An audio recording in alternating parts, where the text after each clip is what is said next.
All right, we've got a wild review for you today. This is the Rough Rider Calypso, and it's got a great name, but can it live up to its sort of wild name? We'll see. So let's go ahead and get started with this. This comes in $22 on Smoky Knife Mountain Works, and then it's also $30 on Amazon.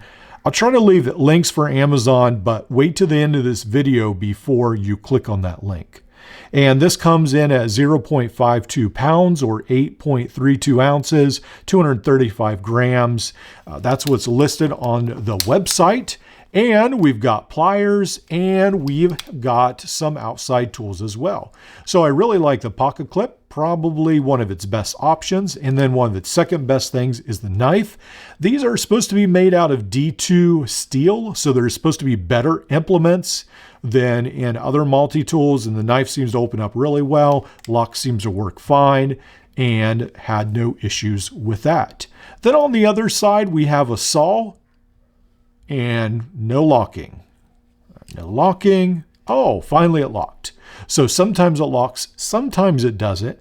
So I guess, it has good days and bad days. And so you might get it to lock. So the saw is also supposed to be upgraded, an upgraded steel version. Not sure if I trust that or not, but it's supposed to be. And then this is full of surprises. And then we have an exciting tool on this handle. The only tool here, we've got a flat edge screwdriver, flat blade screwdriver here. We've got a wire bender, bottle cap lifter, no locks, and that's it. So a big gap in one tool. On the other side, we've got a Phillips screwdriver, big gap, one tool, just a little Phillips. And that's what you get. We're done. We're done with the outside tools. And then what we've got left is the pliers, and it just goes from bad to worse.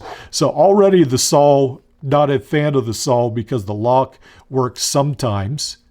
And then the implements, very, very sparse, and that's being generous, very sparse. And then we've got the pliers, and they have this awful wobble to them. So unfortunately, the whole thing feels like it's about ready to fall apart. And when you close it, they are spring-loaded of sorts. When you close it, it hits the other wire cutter. So you've got to jump over the wire cutter to close it. And then once you close it, it actually meets okay. But this whole pivot needs like peened back so it's solid against each other. And it's just, it's not good at all. Now, big thanks to Richard for sending this to the channel. I know that may sound sarcastic, but it's not, because I think it's valuable for the rest of you, for all of us to realize if this is worth buying or not, because I was thinking of buying it because it says D2 steel. And I thought, well, that might be valuable to some people, but very thankful that he sent this to the channel so I could review it. And at least in this instance, this is not worth getting at, I think, any price almost. Maybe for $1, maybe you could use it for the knife, but if it's any more than $1, you might want to pass. So thankfully it's a cheap tool to begin with, but it's way too much, way overpriced. So I hope this is an outlier and some of you have got a lot better options if you bought one of these, but so far this is very disappointing. And I thought it might be a good budget option, but it's not. So run, stay away from this.